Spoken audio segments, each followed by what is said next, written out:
Today I will be going over the ScaleTrains.com Rivet Counter General Electric Tier 4 Evolution Series locomotive. The prototype Tier 4 Evolution ET44 is a series of 6-axle diesel locomotives built by General Electric starting from 2012. It was a major redesign of the successful Evolution series from General Electric in order to comply with new emission standards issued by the United States government. The GE Tier 4 uses the same 12-cylinder GEVO engine as its predecessor, the ES44.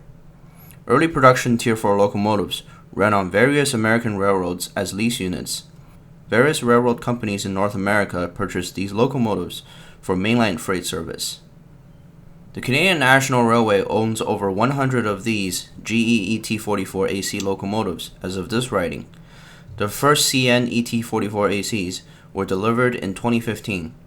The retail price of ScaleTrains.com's Rivet Counter model is $149.99 US for the DC version and $224.99 for the ESC Loc-Sound DCC version.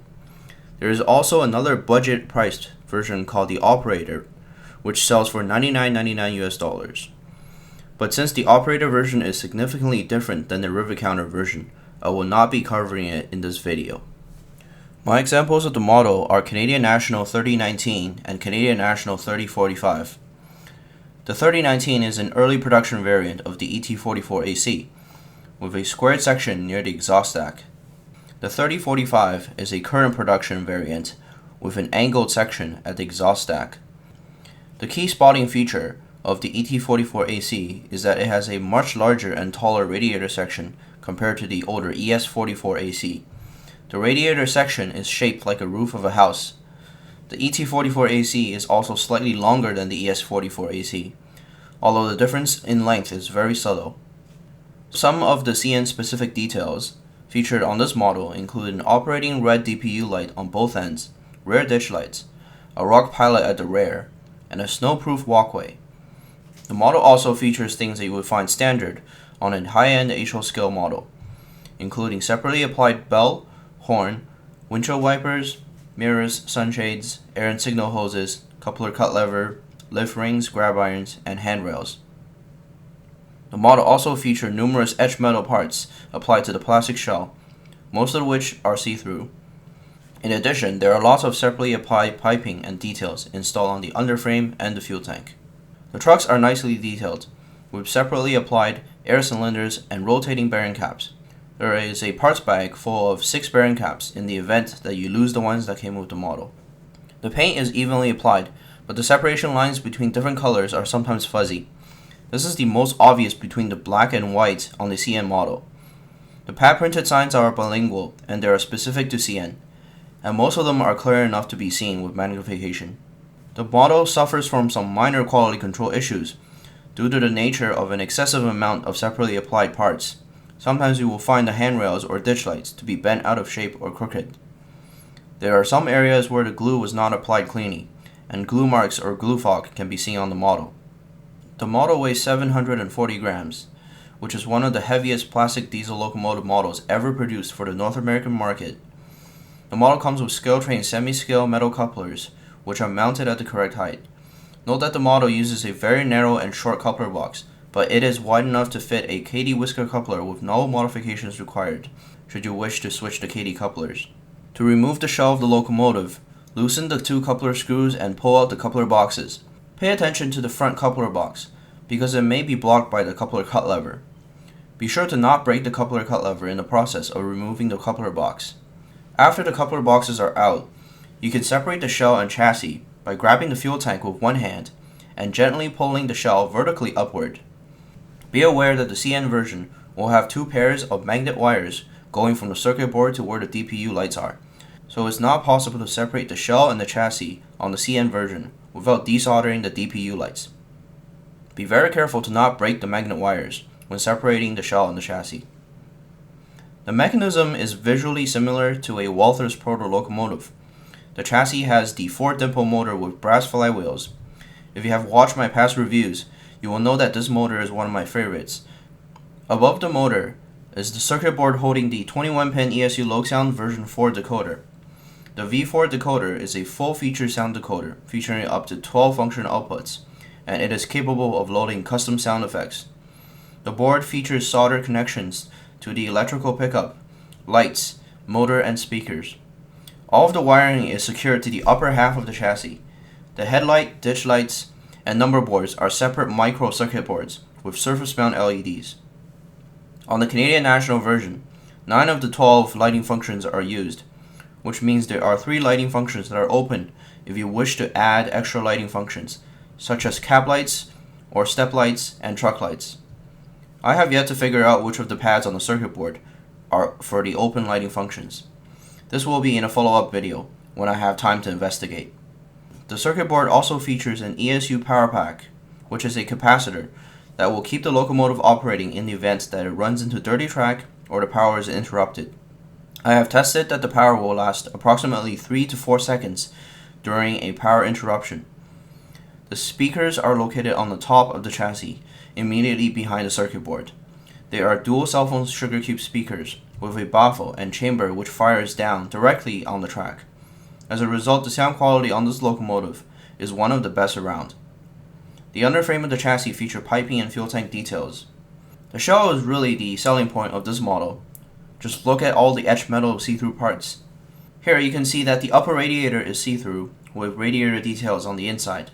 The bottom radiator section is also see-through, but it is much harder to tell due to the black etched metal parts over the black chassis. The following are some of the changes I made to my model to make it more enjoyable for me. You are free to use these instructions for your own model, but if you don't wish to do so, you may skip to the next section of the video. There is an X-shaped bracket behind the lower radiator section just like on the prototype. I really want to bring this section out on the model, so what I did was I cut a piece of white paper and taped it to the inside of the shell so that the details behind the etched metal parts are easily visible. Here is a before and after comparison. I think the results are pretty nice. The Skeltrain's ET44AC suffers from the double bell problem, which I have mentioned in a video earlier this year, where the regular bell and the auto eBell will cause an overlap if you turn on function 1 and then hold down function 2.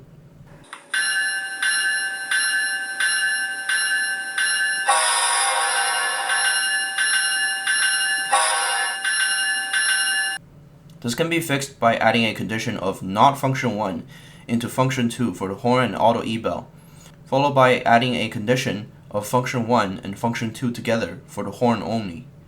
If you don't have a low programmer, you can punch in the following CVs into your DCC controller to achieve the same results.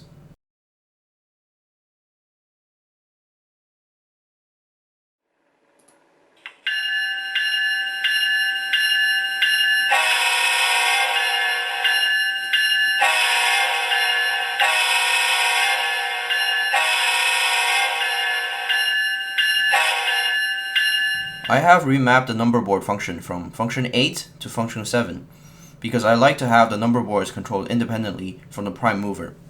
Here are the CVs to change that if you don't have a low programmer. The sound file of the ET44AC comes with 4 accurate horns. Set CV48 to 0 for the horn sound on the GECX lease units.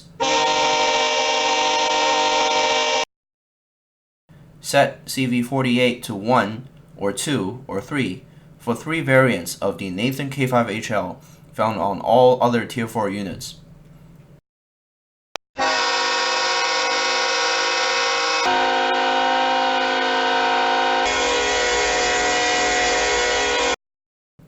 I personally like number 3 the best, but if you have more than one locomotive, you can set the horn sounds to be slightly different from each other. You can adjust the back EMF for better slow speed performance. In order to do this, place the locomotive on a piece of track that's at least 1 meter or 4 feet long. Set CV54 to 0 and make sure the locomotive is set to the direction that you want it to go. Then press function 1. The locomotive will take off very quickly and come to a stop with its bell ringing.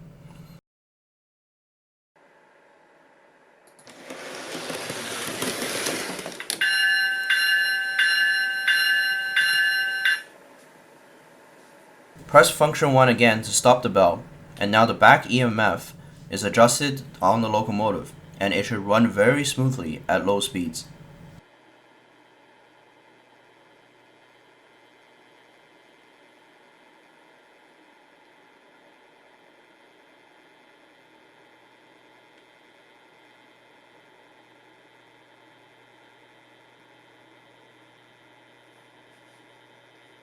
Finally, here's a short sound demonstration of the model. As usual, function 1 is the bell and function 2 is the horn. Function 3 is the coupler clank. Function 4 is the dynamic brake. Function 8 turns on the prime mover. And function 9 is the full throttle function.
Demonstration of the lighting functions as follows.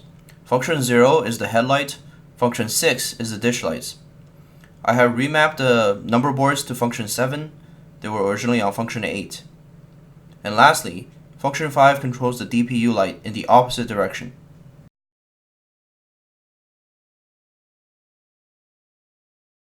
This is a great model of the General Electric Tier 4 Evolution Series locomotive. It is easily one of the most detailed HO scale plastic models on the market. The amount of detail parts put on the model is impressive. A full function ESU LoCsound version 4 decoder allows custom sound files and an array of lighting effects. The sound system is excellent. In addition, the powerful motor and heavy chassis will ensure that the model is able to pull a full-size HO scale train. However, the model does have several drawbacks. Due to the large amount of detail parts installed at the factory, some models will suffer from various quality control issues, such as parts not installed correctly, parts that are crooked or bent, parts that have a tendency to fall off the model, and parts that come broken. In addition, I find the fiber optics used on the ditch lights to be ineffective, as the ditch lights are very dim, and I wish scale trains had installed the surface mount LEDs directly into the ditch light housing. If it wasn't for these issues, this model would have been perfect in my opinion. My rating for the model is 9 out of 10. Thanks for watching my review of the ScaleTrains.com General Electric Tier 4 Evolution Series locomotive. If you have found this video informative, please hit the like button, leave a comment if you have questions or suggestions for me, and feel free to check out my other videos. Subscribe to my channel for more model railroad and prototype railroad related content.